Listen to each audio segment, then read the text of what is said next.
Bhasin sir से बातचीत का समय हो चुका है। भसीन सर, ये मामला पिछले हफ्ते से गड़बड़ाना शुरू हो गया है। ये प्रॉफिट टेकिंग कितनी और नीचे ले जाने वाली है, कब तक और कंटिन्यू होगी? आप लोग कैसे अप्रोच करो इस बाजार को? क्या अभी भी अच्छे स्टॉक्स में ये बाय ऑन डिप्स का ही मार्केट है, खरीदारी करने के मौके ढूंढ रहे हो आप लोग? हाँ, गुड मॉर्निंग आशीष। तो देखिए, लास्ट वीक से आप सब यही कह रहे थे कब करेक्शन आएगा, इंतजार है लेने का। तो अब चेकबुक तैयार रखिए ना। क्या अनिवार्य है? बॉन्ड यील्ड बढ़े हैं और तेल, that is a global growth parameter, और ग्लोबल ग्रोथ इज बैक। ऐसा कोई फॉरेन ब्रोकरेज हाउस नहीं जो इंडिया को अपग्रेड नहीं कर रहा। आई एम एक्सट्रीमली बुलिश, और ये एक बहुत अनिवार्य करेक्शन था जो आपको मौका दे रहा है। Ignore the noise, because the noise will give you the opportunity, और भाव आपके साथ है। अब I was bearish on banks last week when they were at 37,000, but now the opportunity. I was just hearing आपके सिस्टर चैनल पे axis bank के जो सीईओ कितने बुलिश है on the outlook for automobile. There is a 3-week waiting for autos. So how can you be bearish? On the other hand, you are right. Volatility is a friend if you can take advantage of that. तो हमने तो upgrade कर दिया है कि ये मौका है इंडस्ट्रियल्स में, ऑटोज में, आईटी में, फार्मा में, अक्रॉस द बोर्ड बाइंग कीजिए, because you can't get a better time now. और ये 700-800 पॉइंट का करेक्शन मेरे हिसाब से आशीष जी आज दोपहर तक ही खत्म हो जाना चाहिए। You should be closing well in the green after 2:30 today. अब आप कहें तो मैं आपको 2 कॉल दूं जो मेरे को बहुत बढ़िया लग रहे हैं इस भाव पे लेने के लिए। आपकी आवाज का इंतजार था सर, हरे निशान पे लौट रहा है सब कुछ, तो बिल्कुल कॉल बताइए सर, क्या लेना क्या है? तो पहले तो लीजिए GAIL sir. ONGC GAIL will be inadvertent winners in this rise in crude and gas prices.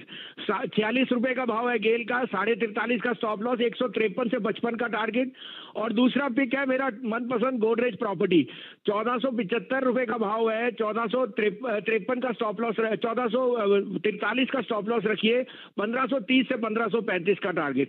मैं यहाँ एक चीज और कहना चाहता हूँ। I think crude your metals are running at the top of the market, and if metals में कोई भी करेक्शन आ रहा है, it will be only beneficial for the end users like L&T, Maruti and Hero Honda. So try and use that to buy. Don't get lured into the metal rally, because that's the time to sell them. So stay away from metal stocks. Buy the end producers: GAIL, ONGC, Maruti, Hero Moto and L&T. These would be my top picks. But for today, it is GAIL and Godrej Property. तो गेल और Godrej properties पर हम लोग ध्यान देंगे। गेल पर तो हम लोगों ने चार्ट चेक कर ही लिया है। भसीन साहब, ज़रा आप हमारे साथ थोड़ी देर जुड़े रहिए, चर्चा उसको और बढ़ाएंगे। मेरे ख्याल से गोदरेज प्रॉपर्टीज पर एक बहुत बढ़िया ब्रेकआउट मैंने थोड़े समय पहले देखा था, उस पर एकदम चार्ट चेक लेते हैं। हमारे साथ मानस जायसवाल साहब जुड़े हुए हैं। मानस जी, अगर आप गोदरेज प्रॉपर्टीज पर राय दें तो। देखिए, कल डिसअपॉइंट किया था स्टॉक ने, क्रैक देखने को मिला, लेकिन वो क्रैक थम गया 20 डे मूविंग एवरेज पे। तो मेरे लिए 20 डे मूविंग एवरेज बहुत ही अहम सपोर्ट है। आई थिंक क्योंकि जो medium to long term trend है वो पॉजिटिव लगता है, इसलिए खरीदारी करने की राय रहेगी। 1420 रुपए के नीचे आपको स्टॉप लॉस रखना है, और शायद जी ऊपर की तरफ पॉसिबिलिटी ज्यादा है कि 1600 से लेकर 1620 तक के स्तर बहुत जल्द आपको गोदरेज प्रॉपर्टीज में देखने को मिलेंगे। चलिए, ये चार्ट चेक आपके सामने फिलहाल स्क्रीन पर गोदरेज प्रॉपर्टीज में। भसीन साहब से दोबारा जुड़ेंगे। भसीन साहब, फरवरी की एक्सपायरी में हम लोग आखिरी पड़ाव पर हैं। आप FNO डेटा भी बहुत अच्छी तरीके से देखते हैं।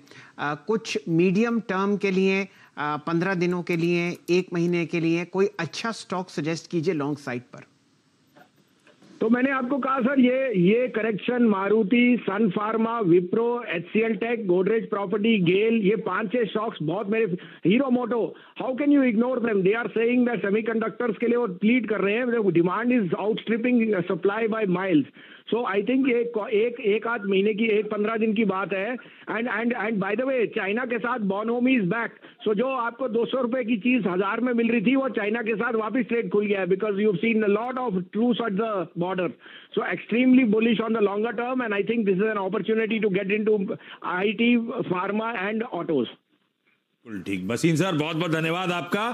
और भसीन साहब जिस एक्सिस बैंक के इंटरेक्शन की हमारे नेटवर्क से बातचीत कर रहे थे वो सुनाऊंगा, रेडी हमारे पास, सुनाऊंगा, लेकिन अभी बहुत सारी चीजें और आपको बतानी है। तो भसीन सर की पिक थी गेल और गोदरेज प्रॉपर्टीज, और इस गिरावट में उन्होंने कहा था गेल, ONGC, मारुति, L&T जैसे स्टॉक्स जो हैं, हम सब करेक्शन का इंतजार कर रहे थे वाकई, और आ गया तो डर रहे हैं। इस तरह के स्टॉक्स में आप एंट्री पाने के मौके ढूंढिएगा। चलिए,